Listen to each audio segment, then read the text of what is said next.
अगर आपको इस 2 ट्रिक्स का डिफरेंस समझ आ गया then you will manifest like that, literally like that. So you need to understand कि आपका यूनिवर्स से माँगना काफ़ी है या फिर खुद को उस चीज़ का मालिक समझना पड़ेगा। Law of attraction versus law of assumption. आपका रियलिटी का रिमोट किसके पास है? आज हम इस वीडियो में यही समझेंगे कि हम अपनी मैनिफेस्टेशन को कैसे स्ट्रॉन्ग कर सकते हैं, अपने नेगेटिव बिलीफ्स को कैसे पॉजिटिव बिलीफ में शिफ्ट कर सकते हैं। Hello manifesters, welcome back to my channel. I am Varisha. So let's understand law of attraction versus law of assumption. बहुत सारे लोग कंफ्यूज रहते हैं कि वो अपनी मैनिफेस्टेशन के लिए लॉ ऑफ अट्रैक्शन यूज़ करें या फिर लॉ ऑफ अजम्पशन। दोनों ही पावरफुल हैं, बट हमारी रियलिटी को कौन सा लॉ ज़्यादा डायरेक्टली शिफ्ट कर सकता है, उसके लिए मैं आपको इन दोनों यूनिवर्सल लॉज का एक लॉजिकल और एनर्जेटिकल कंपैरिजन बताती हूँ, जिससे आप अपनी मैनिफेस्टेशन को और भी स्ट्रॉन्ग और सुपरचार्ज कर सकते हैं। पहले हमें ये समझना होगा कि इन दोनों लॉज का बेस क्या है। सो लॉ ऑफ अट्रैक्शन कहता है you attract what you are in vibrational harmony with. मतलब जिस वाइब्रेशन को आप फील करते हैं वही अपनी लाइफ में अट्रैक्ट करते हैं। अगर हम अबंडेंस फील कर रहे हैं, जॉय, ग्रैटिट्यूड, ट्रस्ट फील कर रहे हैं, तो हम अपनी लाइफ में और अबंडेंस को अट्रैक्ट करेंगे।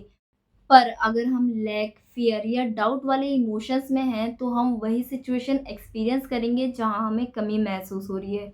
बिकॉज़ ये एक एनर्जी बेस्ड लॉ है, जहाँ हम जो फील करते हैं वही हमारी रियलिटी में दिखने लगता है। वही लॉ ऑफ अजम्पशन कहता है whatever you assume to be true becomes your reality. जैसा आप मानना शुरू कर देते हैं वैसे ही दुनिया आपके सामने रिफ्लेक्ट होने लगती है।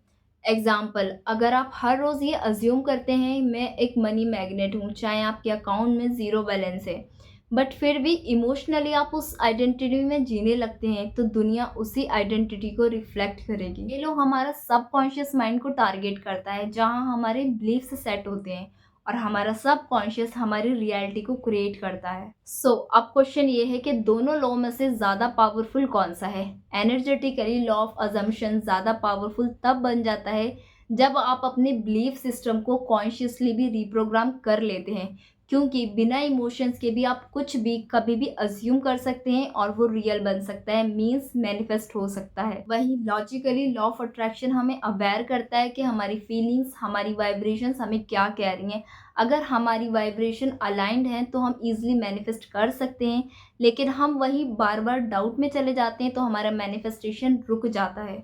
So let me give you real life example of mine where I was using law of attraction for job, जहाँ मैं ग्रैटिट्यूड भी फील कर रही थी, जहाँ मैं विजुअलाइज भी कर रही थी, but somewhere I was in doubt कि पता नहीं ये जॉब मुझे मिलेगी या नहीं मिलेगी। सो मैं अपनी एनर्जी को उस फ्रीक्वेंसी पर नहीं ले जा पा रही थी।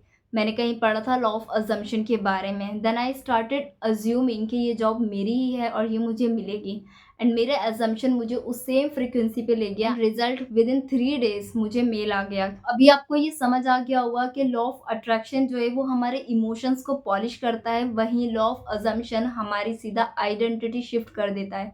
सो अगर आप अपने आप को सबकॉन्शियस लेवल पर ऑलरेडी अज्यूम करते हैं कि आप अबंडेंट हैं, आप सक्सेसफुल हैं, आप लव्ड हैं, देन यूनिवर्स भी उस अजम्पशन को सच बना देता है। So start your manifestation with law of attraction to build awareness and graduate to law of assumption to become a conscious creator of your reality. Law of attraction helpful है जब आप अपनी एनर्जी को uplift करना चाहते हैं, and law of assumption ज़्यादा powerful है जब आप इंस्टेंटली अपने बिलीफ सिस्टम को शिफ्ट करना चाहते हैं। बेस्ट अप्रोच है दोनों का कॉम्बिनेशन। लॉ ऑफ अट्रैक्शन से आप अपने इमोशंस को पॉजिटिव रखिए, लॉ ऑफ अजम्पशन से आप अपने बिलीफ्स को, अपनी आइडेंटिटी को रिप्रोग्राम करिए। I tried my best to let you understand difference between law of attraction and law of assumption. Hopefully you liked it. So video को लाइक कर दीजिए, मुझे कमेंट में बताइए इफ एनी क्वेरी, चैनल को subscribe कर लीजिए ताकि मैं और भी अच्छी अच्छी वीडियोस आपके साथ शेयर कर सकूं। Thank you.